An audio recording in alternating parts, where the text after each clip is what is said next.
तो मैं आपकी नहीं सुन पाऊंगा। मैं अपनी सुना रहा हूँ केवल कि आप इन इन को पोर्शन को कवर करते चलो। इन केस अगर आपको कोई डाउट होता है तो कल से 10 से 12 के बीच आप पर्सनली स्कूल में आ सकते हो। किसी चैप्टर को लेकर, किसी बुक को लेकर, चार बुक में से कोई से बुक में से लेकर कि इस बुक की तैयारी समझ में नहीं आ रही, कैसे करना है। अगर इस टाइप के आपके डाउट हैं तो आप जो है 10 से 12 स्कूल में कांटेक्ट कर सकते हो मुझे। मैं वहाँ पर अवेलेबल रहूंगा, वहाँ पर आपका डाउट क्लियर कर सकता हूँ।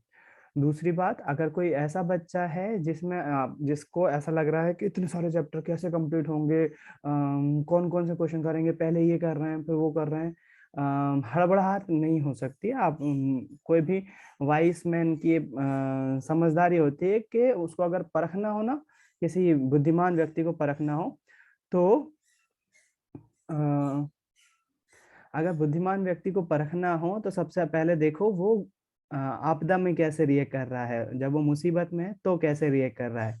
तो वही चीज आपसे ही बोलूंगा, पेपर के लिए अगर आप घबरा के तैयारी करोगे तो कुछ नहीं कर पाओगे। रिलैक्स रहकर सोशल में जो स्ट्रेटेजी होना चाहिए आपकी, वो चैप्टर वाइज स्ट्रेटेजी होना चाहिए। चैप्टर वाइज स्ट्रेटेजी मतलब कि मैंने पहले भी बोला है, एक बार फिर से बोल रहा हूँ, आपको जो है सबसे पहले काम करना है अपने 4 नंबर के क्वेश्चन पे, उसके बाद 3 नंबर के क्वेश्चन पे, 2 मार्क के क्वेश्चन पे, और फिर ऑब्जेक्टिव पे। आप चाहो तो इसका उल्टा भी कर सकते हो क्योंकि 32 मार्क्स के ऑब्जेक्टिव हैं। यकीन मानो कुछ ऑब्जेक्टिव बेसिक होंगे, जनरल नॉलेज के होंगे, वो क्वेश्चन बैंक से भी नहीं आएंगे, वो परीक्षा से भी नहीं आएंगे, वो बुक से आ रहे होंगे, है ना। तो ऐसा हो सकता है, लेकिन आप फिर भी ऑब्जेक्टिव के लिए आप चाहो तो हर एक चैप्टर वाइज, जैसे 4 नंबर का चैप्टर उठाया है तो उसके ऑब्जेक्टिव भी साथ में कर सकते हो। ये आपकी आपकी विषय है, बिल्कुल एज इट इज। आपको उसमें, मुझे उसमें कोई परेशानी नहीं होना चाहिए, लेकिन आपका क्रम ऐसा होना चाहिए। उसके बाद यदि अपने पास ऑनलाइन क्लास में टाइम कम पड़ता है तो मैं कल से दोपहर में भी पढ़ा रहा हूँ, दोपहर और 6 बजे, दो टाइमिंग रख रहा हूँ, बीच में गैप रख रहा हूँ। मैं अपना काम भी कर लूंगा, आपकी कोचिंग भी उसमें निपट जाएगी, तो दो टाइमिंग रख रहा हूँ। अगर उस केस में आंशिका, हाँ मैं समझ रहा हूँ आपकी परेशानी, अगर आपको उस केस में डाउट आता है तो मैं एक्स्ट्रा टाइम दे दूंगा, मुझे कोई परेशानी नहीं है उसमें। और उस दौरान इन लोग कोचिंग जा रहे होंगे, आप जो है मुझसे पूछ सकते हो क्वेश्चन, अगर कोई सा डाउट आ रहा है किसी क्वेश्चन में तो उसके लिए मामले में बेफिक्र रहो। तो मैं पहले ही बता दूं, कल आपकी क्लास जो है वो 3 बजे रहेगी, एक दोपहर वाली, 3 से 4 पढ़ाऊंगा मैं, और फिर उसके बाद आपकी कोचिंग जाना है आपको तो जाइए। मैं क्योंकि उस पर कंट्रोल नहीं कर सकता हूँ, मेरा इसी पे कंट्रोल रहेगा। फिर उसके बाद 6 बजे से एक और क्लास रहेगी, दो क्लास रहेंगी आपकी, है ना। और अगर आपको कोई डाउट आता है वो आप स्कूल में ऑफलाइन आकर मुझसे पूछ सकते हो। ये दो क्लास 3 से 4 और 6 से 7 जो शाम वाली है वो ऑनलाइन क्लास रहेगी। और जो 10 से 12 वाली क्लास है, क्लास नहीं है वो, डाउट है, केवल उन बच्चों को आना है जिनको किसी कोई से पुस्तक के कोई से चैप्टर में, इस चैप्टर में समझ में नहीं आ रहा कैसे तैयारी करें। अगर वो डाउट है, केवल उन्हीं बच्चों को उस टाइम आना है ना। जबरदस्ती नहीं है, ज्यादातर मैक्सिमम टाइम आप खुद से लो, अपना टाइम लो, अपनी तैयारी करो, वो ज्यादा बेहतर होगी। अब मैं जाता हूँ हिस्ट्री के, मैं हिस्ट्री से शुरुआत कर रहा हूँ फिर से। हालांकि अपन रिवीजन चल रहा था हिस्ट्री का, उसी को कंटिन्यू करते हैं तो बहुत अच्छा रहेगा। कुछ पूछना है? भैया भैया भैया कल 2 बजे भाभी जाना है हमें इंग्लिश इंग्लिश पढ़ने कोचिंग। अंकिता के पास। सोशल का पेपर है बेटा। भैया वो मैं तो अंकित भैया लगा रहे हैं ना। सोशल के पेपर में इंग्लिश पढ़ोगे माइंड डाइवर्ट हो जाएगा। भैया भैया ने बोला था जबरदस्ती नहीं है, हम ही लोग बोल रहे थे कि भैया आ जाएंगे। अबे सोशल में पढ़ोगे, अब मैं क्या ही बोल दूं। उनने तो 3 और 4 को बुलाया था, बस 3 और 4 को और 5 को बस। तो वही 5 को वही नहीं, होना 3 और 4। चाहिए, वही होना चाहिए था। और ठीक है सोच, भैया, मना कर देंगे उनको। पहले सोचना चाहिए था बेटा, बोलने से पहले। भैया से एक बार सोच तो लेते। 3 दिन का टाइम है, 4 बुक निपटाना है, उन 4 बुक में से भी तुम टाइम जो है उसको इंग्लिश को दे रहे होते तो आप खुद सोच लो, सोशल तो नाटक करेगा ही फिर। आप आ सकते हो 2 से 3, अगर उधर जाना है तो ठीक है, मैं फिर शाम को कर लेता हूँ अपनी टाइमिंग, लेकिन मैं फिर भी बता रहा हूँ 6 से 7 रहेगी मेरी टाइमिंग, उसके बाद 9 से 10 रख लूंगा मैं टाइमिंग। लेकिन मैं फिर बोल रहा हूँ, इंग्लिश जा रहे हो लेकिन याद रखो ये सोशल का टाइम आप इंग्लिश को दे रहे हो। कल को यदि सोशल में अपना 100% नहीं दे पाओ तो मुझे मत बोलना, है ना। हालांकि रिस्पॉन्सिबल हूँ मैं उतना ही, लेकिन मैं आगाह कर रहा हूँ इस बात से। एग्जाम गैप में एक सब्जेक्ट के पेपर में दूसरे पेपर की तैयारी करना, मैं मेरा एक्सपीरियंस है उस बारे में, मैं भुगत चुका हूँ। तो मैं आगाह कर रहा हूँ केवल आपको कि आप थोड़ा सा समझ कर काम करिए। आपको परेशानी हो सकती है ना, क्योंकि हमारा आपका जो गैप होता है उसमें कंसंट्रेट होकर एक सब्जेक्ट पे ध्यान देने की बात हो रही होती है एनर्जी के साथ। अगर वो कंसंट्रेशन डिवाइड होता है तो फिर परेशानी जा सकती है। मैं केवल आपको एक आगाह कर रहा हूँ बस। बाकी मैं टाइमिंग अपनी चेंज कर रहा हूँ, आप करिए अगर कोचिंग करना है तो। मैं आपकी 6 से 7 यहाँ पर कोचिंग रहेगी और फिर आखिरी में 9 से 10 रहेगी। वो 9 से 10 जो टाइमिंग रहेगी अम, रहेगी तो रहेगी, आप कवर उसमें कवर कर रहे होंगे हम जो भी चीज़ कर रहे होंगे। तो कल की टाइमिंग आपकी ऑनलाइन क्लास की 6 से 7 और 9 से 10 रहेगी, है ना। अब नहीं बेटा, भारत में राष्ट्रवाद, इतिहास से शुरुआत कर रहे हैं। भारत में राष्ट्रवाद डायरेक्ट, ये रिमेडियल मॉड्यूल खोला है मैंने। रिमेडियल मॉड्यूल शॉर्ट और क्रिस्प मॉड्यूल है। केवल बहुत इंपॉर्टेंट इंपॉर्टेंट पोर्शन ही कवर कर रहा होता है। तो इसमें फर्स्ट चैप्टर के ऑब्जेक्टिव नहीं दिए हुए हैं। हालांकि फर्स्ट चैप्टर के ऑब्जेक्टिव अपन इसमें क्वेश्चन बैंक में कवर कर चुके हैं और बहुत हद तक जो है वो आप जानते हो चीजें। लेकिन मैं फिर भी एक बार कुछ टॉपिक बोलता हूँ, वो आपको क्लियर होना चाहिए दिमाग में कि फर्स्ट चैप्टर में, क्योंकि ऑब्जेक्टिव आना है फर्स्ट चैप्टर से। तो आपको वो चीज, अच्छा मैं हिस्ट्री शुरू करूं उससे पहले एक बार आप फौरी नजर मॉडल क्वेश्चन पेपर पे डाल लेते हैं, ताकि मॉडल क्वेश्चन पेपर के ऑब्जेक्टिव और क्वेश्चन आंसर यदि हमको बीच में आते हैं तो वो इम्पोर्टेंट मार्क हो जाते हैं ना। मॉडल पेपर क्वेश्चन को देख लेते हैं एक बार। सही विकल्प चुनना है। लौह अयस्क किस प्रकार का संसाधन है आप जानते हो। किसी को भी याद रखिएगा, मैं बोलते जाऊंगा ये पता है, ये पता है, ये पता है, आपको पता है। किसी में भी अगर किसी को डाउट हो ना तो प्लीज पूछ लेना, अपन यहाँ पर डाउट क्लियर कर लेंगे। पंजाब में भूमि निम्नीकरण के निम्नलिखित में कौन से कारण है। मैंने इसमें दूसरे राज्य का उदाहरण दे दिया था। दूसरे राज्य के भी इंपॉर्टेंट हो जाते हैं, हालांकि ये चैप्टर का है तो आपको पता होना चाहिए इसका आंसर। इनमें से कौन सी रबी फसल है, तो बिल्कुल कॉमन सा क्वेश्चन है। चूना पत्थर को कच्चे माल के रूप में प्रयोग किया जाता है तो सीमेंट उद्योग में किया जाता है। हमारे देश में निम्न में कौन सा महत्वपूर्ण परिवहन का साधन है।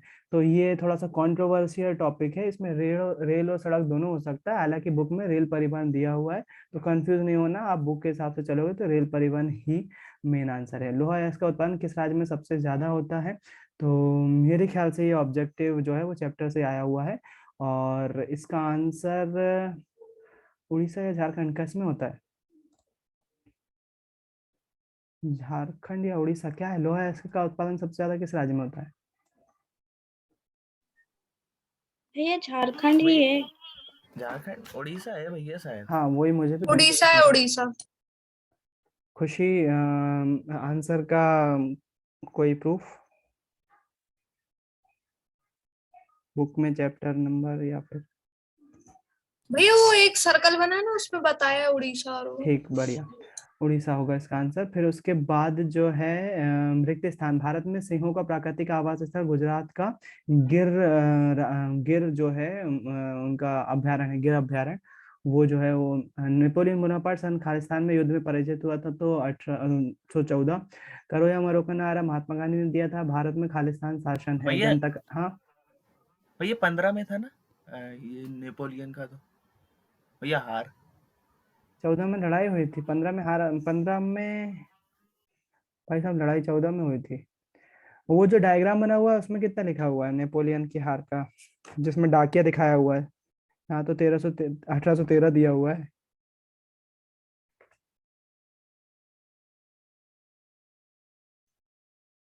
इसकी लड़ाई जो है थी वो, 1813 ही है। भाई साहब नेपोलियन का पतन 1814 दिखा है इसमें, और 1815 में वियना शांति वो लिखा हुआ है। नेपोलियन बोनापार्ट सन खालिस्तान के युद्ध में पराजित हुआ। याद रखिएगा, अगर इसमें नेपोलियन बोनापार्ट सन खालिस्तान के युद्ध में पराजित आता है तो 1813 आएगा। 1813 के युद्ध में पराजित हुआ। और उसका पतन अगर आता है, नेपोलियन का पतन कब से चालू हुआ, तो वो 1814 के युद्ध से 1814 से पतन होता है। और वियना संधि उसके बाद वो चार जो देश थे जिन्होंने जीता था, ऑस्ट्रिया, हंगरी और ऑस्ट्रिया, प्रशा, रशिया और एक और कौन था, ब्रिटेन। ब्रिटेन। ये ब्रिटेन। चार देशों ने नेपोलियन को हराने के बाद फिर से राजशाही सत्ता हासिल की थी। तो नेपोलियन जो डाकिया वाला डायग्राम है उसमें 1813 लिखा हुआ है, उसके युद्ध में पराजित हुआ। आप चाहो तो यहाँ पर युद्ध का नाम भी लिख सकते हो, वो लाइप्सिग की लड़ाई थी, लाइप्सिग की लड़ाई, है ना। और अगर नेपोलियन का पतन कब से चालू हुआ, तो 1814 से आएगा वो, है ना। मैं बिल्कुल पूरी तरह से गलत, 14 ही तो बोला था मैंने शायद, 1814 नेपोलियन का पतन का टाइम है वो, है ना। और किस युद्ध में हारा था, तो 1813 के युद्ध में लाइप्सिग, अजीब सा नाम है वो, लाइप्सिग की लड़ाई में आया था।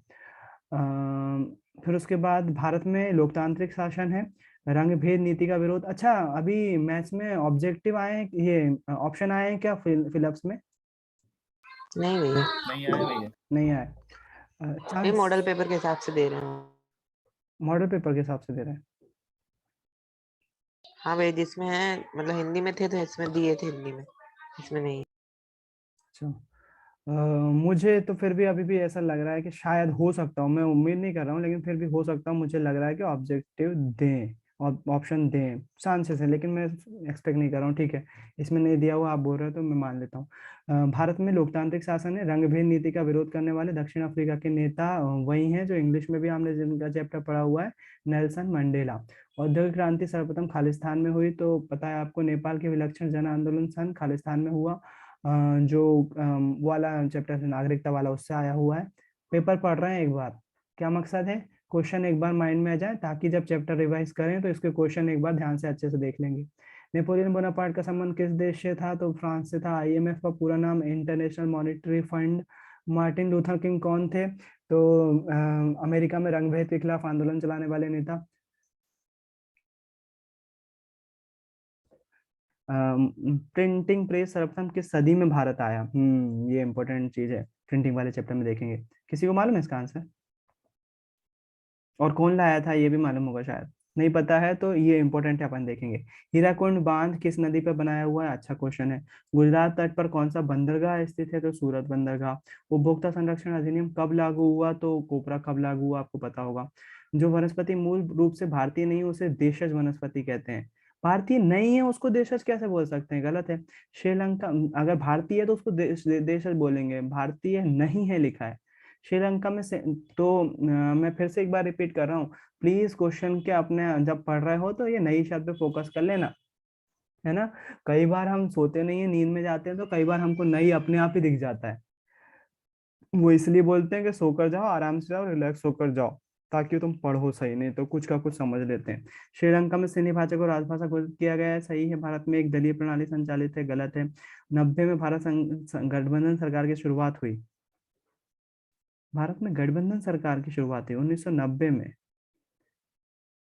गठबंधन सरकार की शुरुआत हुई। इससे पहले भी गठबंधन की सरकार रही है, ऐसा नहीं है, 1990 में नहीं, इससे पहले ही गठबंधन पहले ही बन चुका है, 90 से पहले। 90 में राजीव गांधी की डेथ हुई थी, उसके पहले जनता सरकार की बनी हुई है, इससे भी पहले बन चुका है ना। ईसाई धर्म की शाखाएं कैथोलिक और प्रोटेस्टेंट दो भागों में बटी हुई है, सही है।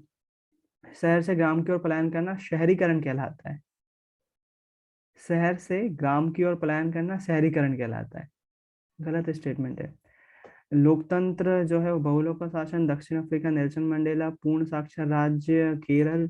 अर्थव्यवस्था के क्षेत्र 3। मुद्रा का आधुनिक रूप करेंसी, सूचना संचार प्रौद्योगिकी, कंप्यूटर, सही है। संसाधन किसे कहते हैं, बिल्कुल बेसिक सा क्वेश्चन, हो सकता है बुक में नहीं पढ़ा हो, लेकिन फिर भी पता, संसाधन किसे कहते हैं, चैप्टर के नाम पे क्वेश्चन बना दिया है। भारत में पाई जाने वाली 2 मिट्टियों के नाम, बिल्कुल इजी सा है। आरक्षित वन में पहले ही बोला है, रक्षित, आरक्षित, और जो बचे हुए वन रहते हैं उनकी डेफिनेशन। जैव विविधता क्या है, बायोडाइवर्सिटी, ये भी। जूट को सुनहरा रेशा क्यों कहते हैं, खरीफ की फसलों के नाम लिखिए। जॉबर कौन थे, औद्योगिक क्रांति से क्या आशय है, बिल्कुल बेसिक क्वेश्चन है। गुटेनबर्ग कौन था, शायद आपने नाम सुना होगा गुटेनबर्ग प्रेस का, है ना, तो वो पता होना चाहिए। हाँ, शिका। भैया ये वाला नहीं बना था मुझसे, बहुत ही मतलब पढ़ा नहीं है ना वो पार्ट, इजी वाला गुटेनबर्ग। बता। हाँ। हाँ अभी चैप्टर आएगा, अभी हिस्ट्री में आज ही कवर कर रहे होंगे अपन, तो देख लेंगे। गुटेनबर्ग कौन था? पंचांग से क्या आशय है? तो पंचांग से आशय आप बेसिक हमारे घरों में ही पंचांग यूज हो रहा है ना, ज्योतिष गणना पे आधारित एक कैलेंडर है जो कि समय का मान करवाता है और ज्योतिष के आधार पर चलता है। श्वेत शक्ति आंदोलन क्या था? अफ्रो अमेरिकी से क्या आशय है? आर्थिक विकास से क्या आशय है? आर्थिक विकास किस पर निर्भर करता है?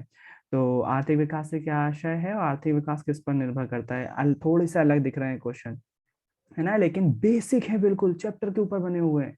आपको पता होना चाहिए आर्थिक विकास से क्या आशय है। वही चैप्टर जिसमें बताया हुआ था केवल जीडीपी सब कुछ नहीं है, प्रति व्यक्ति आय सब कुछ नहीं है। कोई चैप्टर में अगर किसी देश में प्रति व्यक्ति आय ज्यादा है तो वहां पर दूसरी सुविधाएं भी होना चाहिए, साक्षरता, जैसे केरल का उदाहरण लिया था अपन ने, बिहार वगैरह जो है वो हम हर चीज में पिछड़े आ रहे थे। तो आर्थिक विकास का मतलब केवल प्रति व्यक्ति आय ज्यादा होने से नहीं होगा, उस देश या उस क्षेत्र का संपूर्ण विकास जरूरी है। वहां पर मानव विकास सूचकांक अच्छा होना चाहिए, वहां पर शिशु मृत्यु दर कम होना चाहिए, वहां पर जो साक्षरता दर है वो अच्छी होना चाहिए, संपूर्ण विकास होना चाहिए, तभी जो है उस देश या स्थान का आर्थिक विकास हो सकता है। आर्थिक विकास किस पर निर्भर करता है? तो इन्हीं सब चीजों पर, प्रति व्यक्ति आय पर सबसे ज्यादा करता ही है बिल्कुल।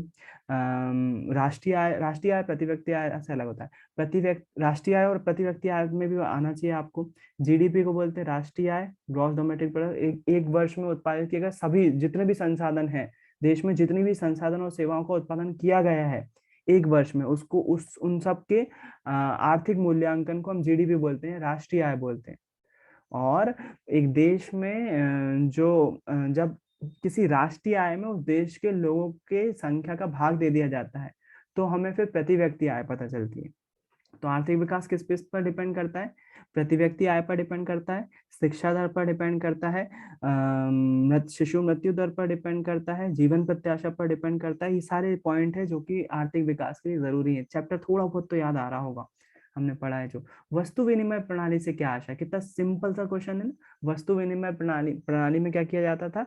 हम वस्तु के बदले वस्तु लेते थे। जैसे मुझे गेहूं चाहिए और मैं जो है वो दूध पालन करता हूँ, दूध पालन करता हूँ, तो मैं दूध दूंगा, गेहूं लूंगा। तो मुझे ऐसा व्यक्ति ढूंढना पड़ेगा जिसको दूध की जरूरत है, उसको हम बोलते हैं वस्तु विनिमय प्रणाली। बहुत पहले चलती थी, अब खत्म हो गई। स्व सहायता समूह में निर्णय कौन करता है? तो स्व सहायता समूह में निर्णय जो है पूरा समूह कर रहा होता है किसी भी बात को लेकर। स्व सहायता समूह किसको बोलते हैं?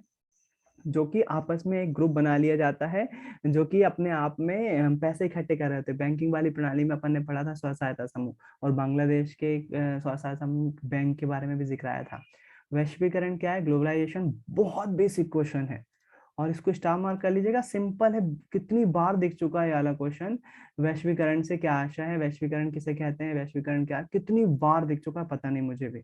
विदेशी व्यापार से क्या आशय है? तो जब दूसरे देश की कंपनियां किसी हमारे देश में आती है तो उसको हम विदेशी व्यापार बोलते हैं, सिंपल सी भाषा में। उपभोक्ता शोषण से बचने के 2 उपाय, तो मेरे ख्याल से लिख सकते हो आप। सूचना के अधिकार से क्या आशय है? तो आरटीआई के बारे में पूछा हुआ है, बहुत बेसिक क्वेश्चन है, इसके बारे में पता होना चाहिए आपको, आरटीआई क्या है ना। आई होप आप लोग कॉपी पेन लेके बैठे होंगे। मॉडल पेपर निकाला हुआ है मैंने, ये पहले ही बोला हुआ था मॉडल पेपर एक बार देखने को, नहीं देखा होगा कई बच्चों ने, लेकिन पहली बार देख रहे हो, ठीक है, कोई दिक्कत नहीं। लौह एवं अलोह धातु में क्या अंतर है? कोई 3 बताना है। तो लौह और अलोह धातु में क्या अंतर है? मेरे ख्याल से ज्यादा कोई टफ पॉइंट नहीं है। धात्विक और अधात्विक खनिज में अंतर लिखिए। हाँ ये वैसे क्वेश्चन बहुत अच्छे हैं, बेसिक है लेकिन बहुत अच्छे क्वेश्चन है, चैप्टर में देख रहे होंगे अपन। औद्योगिक प्रदूषण किसे कहते हैं? समझाइए। अगर ये पेपर आपके पास नहीं है तो मुझे पिंग कर देना, मैं आपको भेज दूंगा, है ना सभी को। औद्योगिक प्रदूषण किसे कहते हैं समझाइए। इस चैप्टर में यही वाला टॉपिक बीच बीच में छोड़ा था, आखिरी में आया था, जो आर्थिक विकास वाला चैप्टर ना, उसमें से जहाँ तक है औद्योगिक प्रदूषण वाले टॉपिक बचा हुआ था, उसमें बीच का पोर्शन बहुत सारा गायब था। राष्ट्रीय अर्थव्यवस्था में उद्योगों का क्या योगदान है? मैन्युफैक्चरिंग यूनिट का क्या योगदान है? तो सेकेंडरी उद्योग आते हैं, आपको पता होंगे, सेकेंडरी द्वितीय क्षेत्र कहलाता है, और उसी कारण से मैन्युफैक्चरिंग जान होती है जीडीपी की। जितनी ज्यादा मैन्युफैक्चरिंग होगी उतनी ज्यादा अर्थव्यवस्था डेवलप होगी, क्योंकि वो रोजगार भी प्रत्यक्ष रूप से दे रहा होता है, बिल्कुल डायरेक्ट रोजगार में वृद्धि होती है उससे। प्रथम विश्व युद्ध के समय भारत का औद्योगिक उत्पादन क्यों बढ़ा था?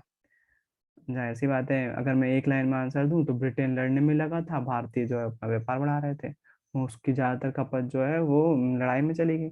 ईस्ट इंडिया कंपनी ने भारत में बुनकरों को निकालने को गुमाश्तों को क्यों रखा? तो ये क्वेश्चन बार बार रिपीट हो रहा है। एक एक जॉबर कौन थे वो, और गुमाश्ता का नियुक्त क्यों किया, ये चैप्टर का क्वेश्चन है। राष्ट्रीय राजनीतिक दल किसे कहते हैं? जो नेशनल पार्टीज होती हैं वो कैसे बनती है? तो यहाँ पर आपको बताना पड़ेगा ऐसे दल जिनको लोकसभा में इतनी सीटें मिली हो और इतने परसेंट वोट मिले हो, उसको जो है राष्ट्रीय दल, चुनाव आयोग जो है राष्ट्रीय दल की उपाधि देता है। उदाहरण के लिए भारतीय जनता पार्टी, नेशनल भारतीय राष्ट्रीय कांग्रेस, तृणमूल कांग्रेस, ये सभी उदाहरण लिखना पड़ेंगे इसमें, है ना, उदाहरण बहुत जरूरी है। राजनीतिक दलों के समक्ष कौन कौन सी चुनौतियां हैं? तो चुनौतियों वाला क्वेश्चन है, बहुत बड़ा क्वेश्चन है, कोई भी 3 चुनौतियां लिख देना है, आपको मिल जाएगा। दिए गए मानचित्र में निम्नलिखित को दर्शाइए। रानीगंज पश्चिम बंगाल में है ना, रानीगंज? अपन पहले भी कंफ्यूज हो चुके हैं इस पे। आकाश देगा आंसर इसका। रानीगंज कहाँ पर है आकाश? शायद पहले बात कर चुके हैं अपन इस पर, मैं कंफ्यूज हुआ था। मेरे को पश्चिम बंगाल ही याद आता है यार। आकाश सुन रहे हो मेरी बात? जी भैया। रानीगंज कहाँ पर है?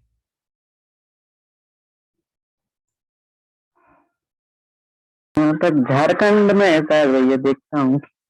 झारखंड में है। रानीगंज, उसके बाद तारापुर। तारापुर कोई बताएगा कहाँ पर है तारापुर?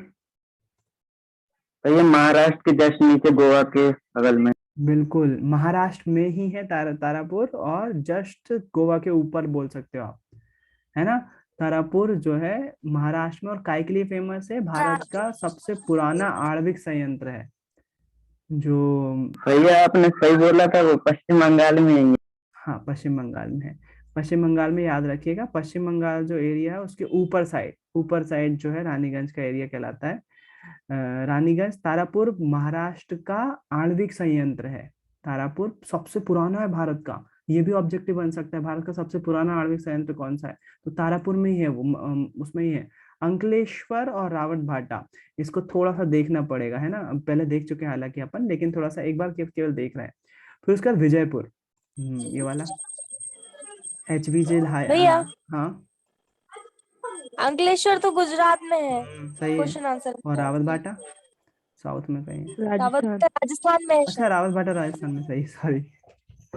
हाँ, तो मैं केवल अभी क्वेश्चन देख रहे हैं मैं। विजयपुर HVJ उसका पूछ लिया। अमरकंटक, देखो अपने अमरकंटक बहुत इंपॉर्टेंट है MP के लिए, जो भी है बहुत ज्यादा। मुंबई हाई, मुंबई को दिखाना है एक तरह से, सीधी सी बात।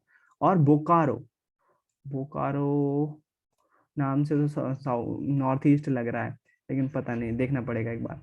जलियांवाला बाग हत्याकांड की घटना को विस्तार से समझाइए। सविनय अवज्ञा आंदोलन का विस्तार से वर्णन कीजिए। 4 नंबर में आया हुआ है, दोनों इंपॉर्टेंट क्वेश्चन है। लोकतंत्र को परिभाषित करते हुए लोकतंत्र की आर्थिक उपलब्धि का वर्णन कीजिए। नागरिकों की गरिमा और आजादी से क्या आशय है? अच्छे क्वेश्चन है ना, दोनों ही। लोकतंत्र को परिभाषित, बेसिक है बिल्कुल। लोकतंत्र को परिभाषित करते हैं, लोकतंत्र की आर्थिक उपलब्धियों का वर्णन कीजिए। आर्थिक उपलब्धि लोकतंत्र के पीछे रहती है, आर्थिक उपलब्धि चैप्टर में पढ़ा है अपन ने, जो सेकंड लास्ट चैप्टर है। लोकतंत्र आर्थिक के मामले में थोड़ा सा पिछड़ा है ना, लेकिन वही पूछा हुआ है, आर्थिक उपलब्धियों का वर्णन करना है। इंटरेस्टिंग। गरिमा, नागरिकों की गरिमा और आजादी से क्या आशा है? वस्तुओं के मानकीकरण क्या क्या अर्थ है? विभिन्न उत्पादों के मानकीकरण को दर्शाइए।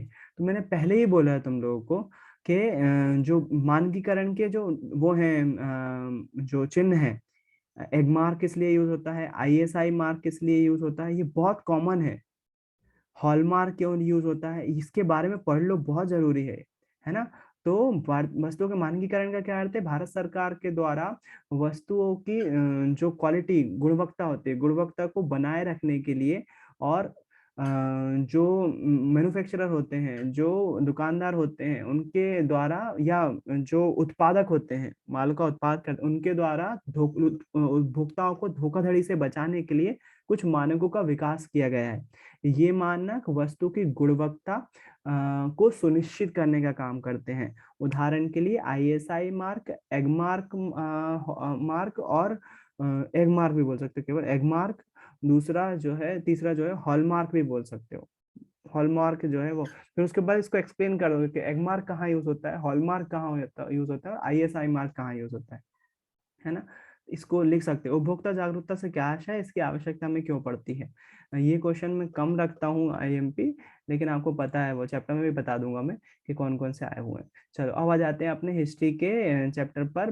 पहले चैप्टर में कुछ नाम जो आपको पता होना चाहिए। पहला, फ्रेडरिक सरियू कौन थे, आपको पता होना चाहिए, है ना। फिर उसके बाद एक यूटोपिया करके शब्द आता है, अपन ने हाईलाइट भी किया हुआ है पहले पेज पर। यूटोपिया क्या होता है, जिसको हम कल्पना आदर्श बोलते हैं।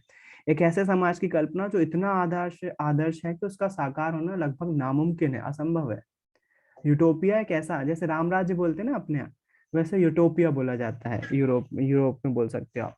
तो फ्रांस के थे फ्रेडरिक सरियू, उन्होंने 3 पेंटिंग बनाई थी,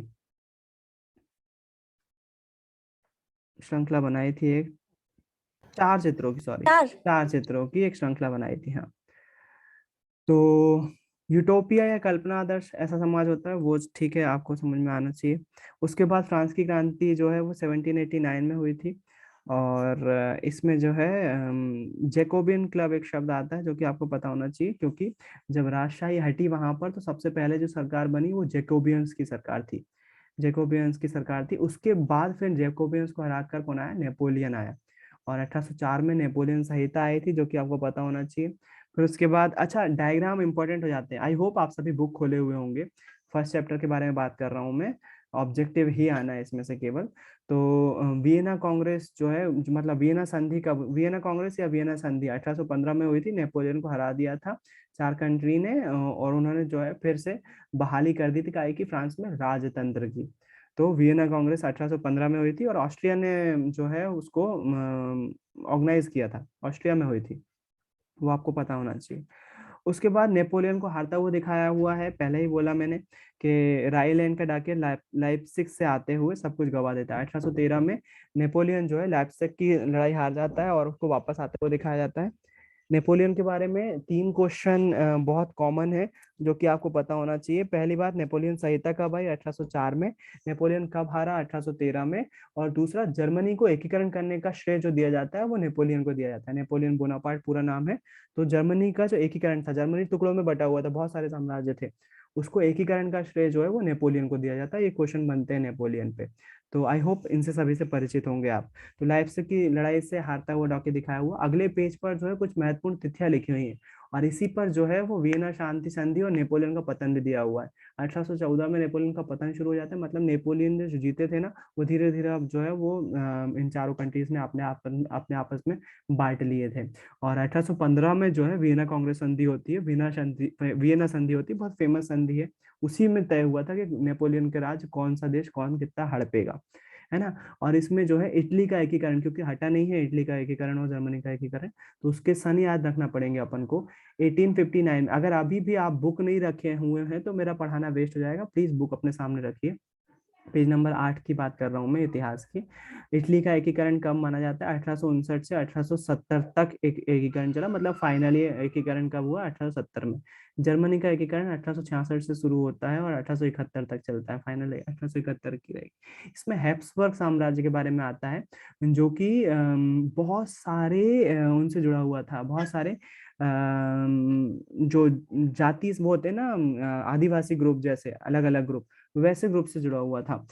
इसमें जो लिखा हुआ है, इसमें नाम लिखे हुए हैं, नाम आ नहीं सकते हैं, लेकिन हैप्सबर्ग में टिरोल, ऑस्ट्रिया और सुडेटेनलैंड जैसे इलाकों में, साथ साथ बोहेमिया भी शामिल था, जहाँ कुलीन वर्ग में जर्मन भाषा बोलने वाले ज्यादा थे।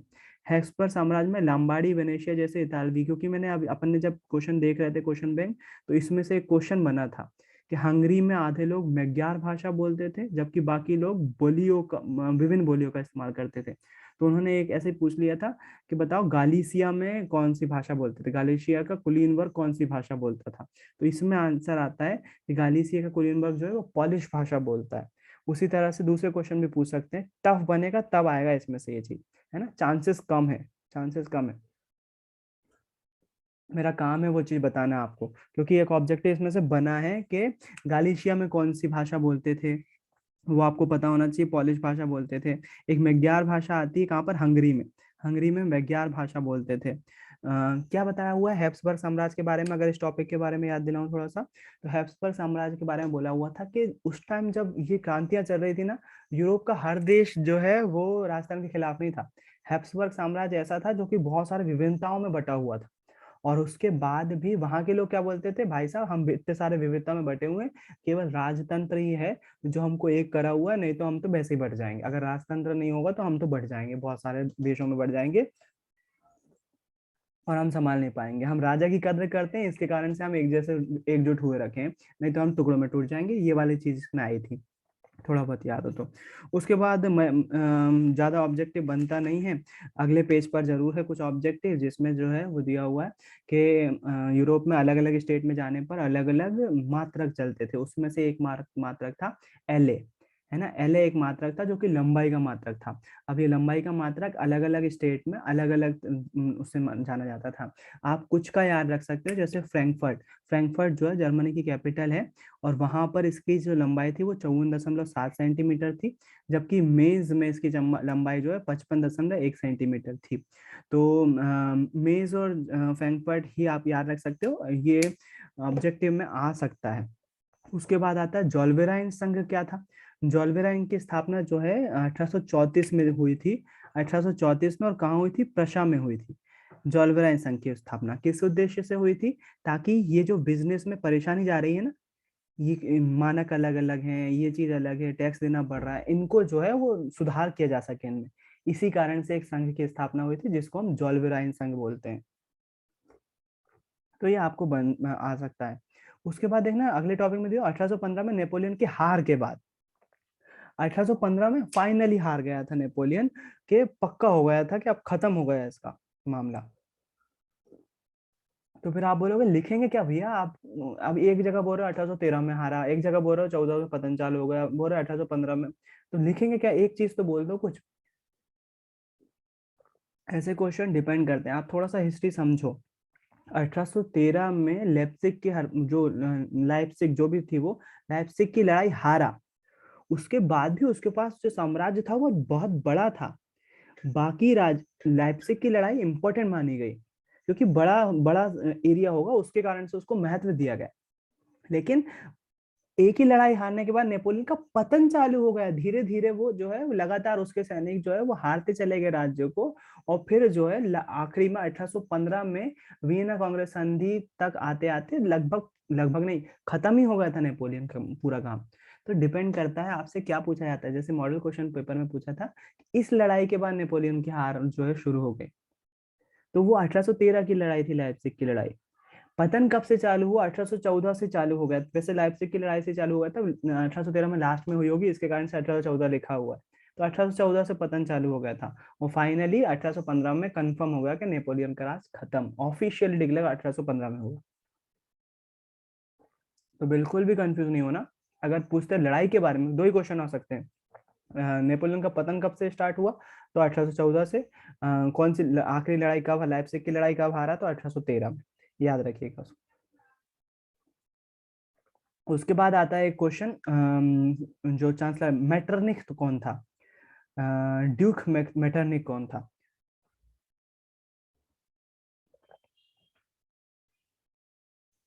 तो ऑस्ट्रिया का चांसलर था, जो कि अच्छा, 4 देश किसने हराया था? ऊपर लिखा हुआ सेकंड पैराग्राफ में 10 पेज नंबर पर। 1815 में ब्रिटेन, रूस, प्रशा और ऑस्ट्रिया जैसी यूरोपीय संधियों ने, जिन्होंने नेपोलियन को हराया था। एक समझौता तैयार करने के लिए वियना में मिले। इस सम्मेलन की मेजबानी ऑस्ट्रिया के चांसलर मेटरनिख ने की थी। जो वियना संधि हुई ना, ऑस्ट्रिया में हुई और मेटरनिख ने ऑर्गेनाइज करी। एक बार फिर से ज्वाइन करो सभी लोग, मीटिंग खत्म हो गई है।